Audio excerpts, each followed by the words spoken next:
समझ जाए मुसलमान, हिंदुस्तान पाकिस्तान के मुसलमानों, इंसान बन जाओ। पहले इंसान बनोगे तो अपनी नस्लों पे एहसान करोगे, किसी और पे नहीं करोगे। वरना दुनिया भर में जो आज जलालत हमारे नसीब में आ गई है, वो तुम मुसलमान लीडरों की पॉलिसी की वजह से तो आई है। हम अमेरिका का थोड़ी वो गिला करेंगे क्या अमेरिका यहां पे जंग फैला रहा है, अफगानिस्तान में अमेरिका आया। हम तो अपने मुहाफिजों से गिला कर रहे हैं, जिन्होंने मेरे वतन पाकिस्तान को north to south, east to west पूरा टेररिस्तान बना दिया है। जिसकी जब जहां मर्जी आती है धमाका कर जाता है, जिसकी जब मर्जी आती है वहां फोर्स कन्वर्जन कर देता है, जिसकी जब मर्जी आती है वहां पे किसी का भी कत्लेआम कर देता है। ये हमने मुसलमानों का अलग मुल्क जो हासिल किया था उसका यह हशर किया है। और अब तुम हिंदुस्तान के मुसलमान हो, तुम उस जन्नत को बर्बाद करने पे लगे हुए हो। मुझे कोई दुनिया का एक देश दिखा दो, एक देश जिसका स्टेट रिलीजन इस्लाम नहीं है, फिर भी उसकी सड़कों पे नमाज हो रही है। मेन रोड्स आप ब्लॉक करके नमाजें अदा कर रहे हैं और धड़ल्ले से बदमाशी से करते हैं। कोई चीपे नहीं कर सकता, रोकना तो दूर की बात। रवैये पे अपने गौर करें, शर्मिंदा हो जाएंगे। ये मादर पिद्दर आजादी आपको दुनिया में कहीं नहीं मिलेगी। मैं इस लंदन में रहता हूं, यूरोप में 30 साल हो गए मुझे। मैंने तो कहीं यहां पे सड़कों पे नमाज होते नहीं देखी। जो कभी इंग्लैंड की वो तो एकाध कोई वीडियो शेयर होती है। You can not block public space, legally ये क्राइम है। हिंदुस्तान में मजे से हो रहा है, रोकते हैं तो कहते हैं कि देखें जी मुसलमानों पे। अब वो जावेद अख्तर साहब ने कल एक ट्वीट की है कि शर्म आनी चाहिए ये हमारे होम मिनिस्टर को, दुनिया पेंडेमिक से लड़ रही है, दुनिया ये कर रही है और ये उन लोगों को गिरफ्तार करने में लगे हैं जिन्होंने सिटीजन अमेंडमेंट एक्ट के खिलाफ प्रोटेस्ट किया था। तो इसका मतलब क्रिमिनल्स को छोड़ दें, पेंडेमिक में लड़ रहे हैं तो आ जाओ भाई, जिसको जो रेप करना है, कत्ल करना है, करते रहो भाई, पकड़ना मना है। क्योंकि जावेद अख्तर साहब ने ज्ञान दे दिया पूरे कौम को। जावेद अख्तर साहब कल यहां पे डरबी में जो पाकिस्तानी ने गुरुद्वारे पे अटैक किया था ना, उसको शाम को पुलिस गिरफ्तार करके ले गई और वो कुत्ता गाड़ी होती है ना पिंजरे वाली, उसमें डाल के ले गए। अब उनका भी शिकवा कर लें जरा कि ब्रिटिश पुलिस भी वो अमित शाह जी को उस पर चल पड़ी है, दुनिया पेंडेमिक से लड़ रही है। वो एक बच्चा है पाकिस्तानी, प्रोटेस्ट कर रहा था। वो भी आप उनको शाहीन बाग वालों को प्रोटेस्टर कहते हैं ना, तो ये भी तो प्रोटेस्ट कर रहा था ना। कांची तोड़ा है, कोई बंदा नहीं मारा। तो शर्म आनी चाहिए फिर ब्रिटिश पुलिस को भी कि वो पेंडेमिक से लड़ने के बजाय एक क्रिमिनल को गिरफ्तार कर रही है।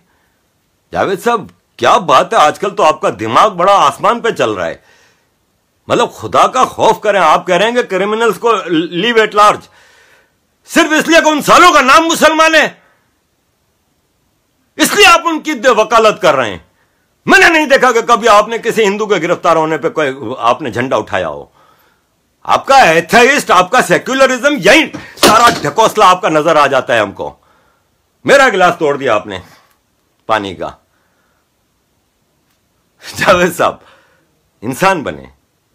मसला यह है कि इस हिंदुस्तान में आप जैसे लोग लीड कर रहे हैं मुसलमानों को। मुसलमान आपको देख रहा है, आप कम से कम उनके लिए करेक्ट राह तो निकालें। भूल गए आपके इस हिंदुस्तान ने आपको सब कुछ दिया है। आज जो मान सम्मान, इज्जत, दौलत, शोहरत, सब कुछ इस मुल्क की वजह से। आपके कई भाई लोग गए थे हिजरत करके उधर, याद होगा आपको, सब अच्छी तरह याद होगा। कई लोग गए थे यहां से, आपके कबीले के लोग। साहिर लुधियानी भी गए थे, भाग के वापस आ गए थे, बड़े फखर से गए थे। हम लोग तो गए तो हमारे माँ बाप तो फिर फंस गए ना, सड़क पे झोंपड़ी बना के रह रहे थे, वापसी के रास्ते बंद थे, सब कुछ था। ये लोग वापस आ गए थे और जो रह गए थे उधर रईस अमरोही, अमरोहा से बड़े शायर थे, मार दिया कराची की सड़कों पे, कत्ल कर दिया। कसम पुरसी की जिंदगी आपके कबीले के लोगों ने इस पाकिस्तान में गुजारी है। कदर करें ना, तो अल्लाह ने इतनी बड़ी नेमत आपको दी है ये हिंदुस्तान, इसको संभालें। इस हिंदुस्तान का एक एक रिहायशी सिटीजन आपका है। अगर आप ऑन करो तो ये पूरा हिंदुस्तान आपका है, इसमें बसने वाले हिंदू भी आपके हैं। आप उनको अगर गैर समझते रहेंगे, आप एक कम्युनल डिवाइड लाते रहेंगे, you are not serving your country, you are not serving your people and you are not serving your religion. अब मुझे नहीं पता कि मैं बहुत बोल चुका हूं और बोलने को मैं बहुत कुछ बोल सकता हूं। ये एक ऐसा मौजू है, ऐसा टॉपिक है कि जो मुझे रात को नहीं सोने देता। देखें, मुझे जावेद साहब की एक और बात याद आ गई।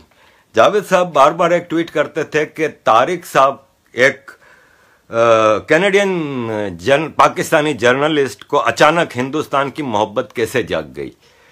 जावेद साहब का ये सवाल मैं अपने लिए सवाल लेकर आपको जवाब देता हूं। देखें, ये जो पाकिस्तान में हम पैदा हुए, मैं अपनी मिसाल दूंगा। बचपन में स्कूलों में गए, मोहल्लों में गए, हर जगह हमें एक तालीम दी गई कि राजा दाहिर एक एक्सप्लॉयटेटर था जिसने अपनी बहन से शादी की हुई थी। सिंधी कौम बेचारी तबाह हो गई थी, जुल्म में पिसी हुई थी, और एक 16 साल का अरब नौजवान बहादुर इस कौम को बचाने आया। यह हमें बचपन से सिखाया जाता है। हीरो हमारे जहन में महमूद गजनवी और मोहम्मद बिन कासिम बचपन से डाले गए हैं। ये नहीं बताते थे हमारी किताबों में कि उसी मोहम्मद बिन कासिम को फिर खलीफा के ऑर्डर पे गधे की या पता नहीं किस जानवर की खाल में लपेट के भेजा गया था। वो पहुंचने से पहले ही रास्ते में ही मोहम्मद बिन कासिम मर गया था। और वो हज्जाज बिन यूसुफ का क्या हशर हुआ था। ये खलीफाओं के आपस में दो भाइयों की जंग में इन लोगों ने, मोहम्मद बिन कासिम और उसके चाचा हज्जाज बिन यूसुफ ने एक खलीफा की मदद की थी, तो उसका भाई नाराज था, वो खलीफा मर गया। भाई अब्दुल मालिक था या कौन था, वो खलीफा बना, तो उसने फिर बदला लिया, मोहम्मद बिन कासिम को बुलवाया। कहने का मतलब यह है कि हमें यह नहीं बताया गया, उसमें यह लिखा था किताब में कि मोहम्मद बिन कासिम ने वहां पे मुशरिकीन काफिरों के लोगों को गुलाम बनाया और उनमें से कुछ तोहफे खलीफा को भेजे गए। वो हमें इस हिसाब से बताया जाता था, वो सहर मान के, कि हम समझते थे कि मोहम्मद बिन कासिम ने इतना बड़ा काम किया। साले ये नहीं बताते थे कि उसमें मेरी मां भी थी, वो नहीं बताते थे कि उसमें मेरा बाप भी मारा गया था। क्योंकि मोहम्मद बिन कासिम जिस इलाके पे हमलावर हुआ था वो हमारा इलाका था, मेमनों का इलाका था, या हमारी कौमें वहां ही बसती थी उसी इलाके में। ये नहीं बताता था हमें कोई। तो जावेद साहब, हमें जो शहर में बड़ा किया जाता है ना, ये तो हमारे ऊपर अल्लाह का एहसान है कि हमारे जहनों की बत्तियां खुल गईं।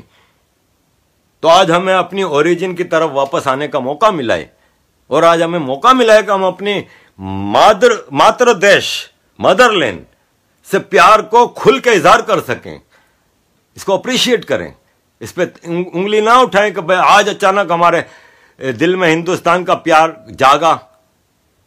अरे भाई जागा तो, आपका तो आज तक नहीं जाग रहा। ये हमारे लिए बड़ा हौसला होता है कि खुल के कह देना कि हाँ जी हम हिंदुस्तान के हैं और हिंदुस्तान से प्यार करते हैं। बड़ा मुश्किल काम होता है, लेकिन मैं, तारिक भाई और ऐसे कई लोग आए हैं आज जो ये कहने के लिए आए हैं कि ये हमारा देश है, इसको गाली ना दो। एक पाकिस्तानी यहां पे आता है 50 साल पहले, वो आज भी अपने आप को पाकिस्तानी कहता है। तो ये हिंदुस्तानी 70 साल पहले आया था हिंदुस्तान से पाकिस्तान, तो आज अपने आप को हिंदुस्तानी ओरिजिन का क्यों नहीं कह सकता? क्या ऐसा गुनाह हो जाता है? भाई एक गुजराती है जिसके अजदाद, जिसके पुरखों ने हिजरत कर ली थी ईस्ट अफ्रीका 200 साल पहले, या साउथ अफ्रीका चला गया था, या बारबाडोस और वेस्ट इंडीज के दूसरे जजायर पे चला गया था। वो आज 200 साल 400 साल बाद भी आपको उसकी नस्ल का कोई आदमी मिलेगा तो आप उसको पूछोगे हाँ भाई कौन हो, तो ये नहीं कहेगा कि मैं तांजानिया से हूं, या मेरे दादा भी तांजानिया में पैदा हुए थे, दारुसलाम में या कीनिया में पैदा हुए थे। वो यही कहेगा मैं इंडियन हूं। 400 साल पहले उसके अजदाद ने हिजरत की थी। ये यहां हमारे पीछे घर की गली में एक हैं गुजराती, जब हम नए नए 8 साल पहले आए थे, तब उनसे मैं जब पहली बार मिला था, मैं कहा मैं गुजराती छो? वो खुश हो गया, बोला हाँ गुजराती छू। मैं कहा कहां से? बोला वो हिंदुस्तान से, सूरत। मैं कहा अच्छा जाते रहते हैं? बोला हंसने लगा, कहता नहीं नहीं मैं तो दारुसलाम में पैदा, युगांडा में पैदा हुआ था, कंपाला में, और मेरे तो परदादा ने हिजरत की थी। मैं उस वक्त तो नहीं सोचा, लेकिन जब मैंने किसी को कहा कि मैं इंडियन ओरिजिन से हूं, तो बोला तुम तो पाकिस्तानी हो। तो मैं सोच में पड़ गया कि साला 72 साल पहले धक्का मार के जबरदस्ती का हमें पाकिस्तान में भेजा गया, तो आज हम अपने आप को इंडियन ना कहें। एक 400 साल पहले जिसने हिजरत की थी वो अपने आप को इंडियन कहे। तो असलियत ना बदलो भाई, नहीं बदलो, नहीं बदल सकते। वो साइंस भी अभी तक इजाद नहीं हुई जो आपका डीएनए चेंज कर दे भाई, या आपकी इस चमड़ी का रंग चेंज कर दे। जो हो वो रहो, वही तुम्हारे लिए बेहतर है। तुम, मेरा ख्याल है मैंने बहुत ही ज्यादा बोल दिया। मैं सबसे पहले तो पुष्पेंद्र जी आपके सामने आपके प्लेटफॉर्म पे मैं सुनने के लिए बड़ा बेताब रहता हूं। बोलने का मौका दिया, मैं बहुत आभारी हूं आपका। और जो सुन रहे हैं उन सब के लिए भी कि भाई मैं कोई स्कॉलर नहीं हूं। मैं बार बार कहता हूं कि मैं एक विद्यार्थी हूं, मैं एक स्टूडेंट हूं, एंड आई लर्न डेली। और मैं रोज सीखता हूं और कोशिश करता हूं सीखने की। मेरी आवाज एक आम हिंदुस्तानी की आवाज है, मेरी आवाज एक आम हिंदुस्तानी मुसलमान की आवाज है। मैं स्कॉलर नहीं हूं, इसीलिए मैं सिखा नहीं रहा, मैं सीखने की कोशिश कर रहा हूं। मैंने जितनी बातें की अपने दिल से की हैं, किसी की दिल आजारी के लिए नहीं की, पॉइंट स्कोर करने के लिए नहीं की। Always stand for corrections. अगर जहां पे मैं गलत हूं, प्लीज करेक्ट मी। आप मुझे करेक्ट करके मुझ पे एहसान करेंगे, और अगर जहां गलत हूं करेक्ट करेंगे, I shall be grateful. And thank you very much everyone for listening to me. और it was not only a pleasure, but it was a great honor to be on this platform. And I can, मेरे पास अल्फाज नहीं है पुष्पेंद्र जी के लिए। I hope मेरी जिंदगी की जो इतनी बड़ी ख्वाहिश है वो ये है कि मैं अपने उस मातृ देश की मट्टी को छू सकूं। मैं आया हूं पहले मुंबई दिल्ली, लेकिन मैं उस मट्टी को छूना चाह रहा हूं जिसकी अंदर मेरे पुरखों की अस्थियां दफन है, जो सदियों से वहां दफन है। मैं उस मट्टी को एक बार टच करना चाहता हूं। मैं पुष्पेंद्र जी के साथ बैठ के उनसे कुछ सीखना चाहता हूं। मैं हिंदुस्तान में बहुत कुछ सीखना चाहता हूं और बहुत कुछ करना चाहता हूं। I hope I will get chance in my life to serve my nation, my people and my countries India and Pakistan. Thank you very much.